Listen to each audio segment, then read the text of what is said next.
اس سے پہلے کہ بات کروں آپ سے ریکویسٹ کروں گا کہ میرے یوٹیوب چینل کو سبسکرائب کر کے آل نوٹیفیکیشن آن کر کے آپ انسان اور کائنات کو سیکھنے سمجھنے کے اس سفر میں میرے ہم سفر بن جائیں۔ پہلی چیز جو برین ہیلتھ کو بہت پاورفل بنانے والی ہے وہ ایک ایکسرسائز ہے، ریگولر ایکسرسائز۔ جو ایک ریگولر فزیکل ایکٹیویٹی ہے وہ آپ کے دماغ تک آپ کا جو بلڈ فلو ہے اسے ٹھیک رکھتی ہے، چنانچہ روزانہ کی بنیاد پر سوچ کر ایکسرسائز کرنا آپ کی دماغی صحت کے لیے بہت بہترین ہے۔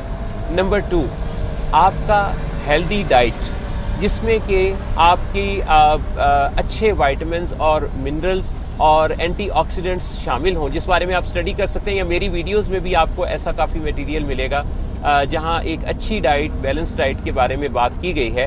تو اس کو اپنا لینے سے آپ کی جو برین کی ہیلتھ ہے وہ بہت ہی زبردست اور اچھی رہ سکتی ہے۔ نمبر 3، آپ کا مینٹل سٹیمولیشن اس میں بہت امپورٹنٹ رول ادا کرتا ہے۔ مینٹل سٹیمولیشن کیسے ملتا ہے؟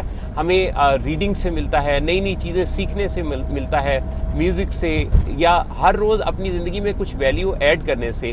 اس سے جب آپ اپنے مینٹل ہیلتھ کو ایک چیلنج دیتے ہیں، آپ کسی پروسیس سے گزرتے ہیں، جیسے آپ کو پتہ ہے بچپن میں ہم پزلز، پہیلیوں سے کافی کھیلا کرتے تھے، تو یہ چیزیں مینٹل ہیلتھ کے لیے بہت اچھی ہیں۔ اس سے ایک اسٹیمولنس ملتا ہے جس سے برین ہیلتھ بہت اچھی رہتی ہے۔ نمبر 4، آپ کی 7 سے 9 گھنٹے کی اچھی نیند آپ کی برین ہیلتھ کے لیے، میموری کے لیے، آپ کی سوچنے کی صلاحیت کے لیے بہت اچھی ہے، جسم کو ریپیئر بھی کرتی ہے اور آپ کے دماغ کے جو سارے نظام ہے اس کو وہ بہت اچھا مددگار بنتی ہے۔ نمبر 5، آپ کا لوگوں کے ساتھ سوشلائز کرنا۔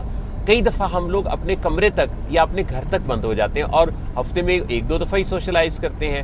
سوشلائز کرنے کا مطلب یہ نہیں ہے کہ روزانہ پارٹیاں اٹینڈ کی جائیں، شادیوں میں شرکت کی جائے۔ سوشلائز کرنا گھر سے بازار تک جانا، خود جانا، کسی اور کے بھیجنے کی بجائے خود جا کر کوئی چیز خریدنا بھی ہے، ایسے ہی چکر لگا لینا بھی ہے۔ ایون آپ واک کے بہانے بھی اپنے نزدیکی پارک یا کہیں جب جاتے ہیں تو یہ بھی ایک آپ کی سوشلائزیشن ہے۔ اس کے علاوہ اپنے رشتوں میں جو آپ کے قریبی رشتے ہیں ان سے ملنا ملانا بھی ضرور رکھیے، کیونکہ ان سے ملتے رہنے سے بھی آپ کو بہت اچھے سوشل نیٹ ورکنگ میں مدد ملتی ہے۔ نمبر 6، آپ کا سٹریس کو مینیج کرنا۔ دیکھیں ہم کئی دفعہ بھول ہی جاتے ہیں کہ ہمیں چھوٹے چھوٹے سٹریسرز کا سامنا ہر روز ہوتا ہے، تو اگر ہم پہلے سے سیکھ کے رکھیں کہ ہم نے اپنے سٹریس کو جب وہ آئے گا تو کیسے مینیج کرنا ہے، تو ہماری تیاری اچھی رہے گی اور ہم اپنے سٹریس کو مینیج کر سکیں گے۔ اس کے علاوہ اللہ کا ذکر، نماز، میڈیٹیشن، یوگا، یہ وہ سارے ذرائع ہیں جن سے کہ آپ کو بہت اچھا سٹریس مینیج کرنے کا موقع ملتا ہے، اپنے اندر جھانکنے کا موقع بھی ملتا ہے۔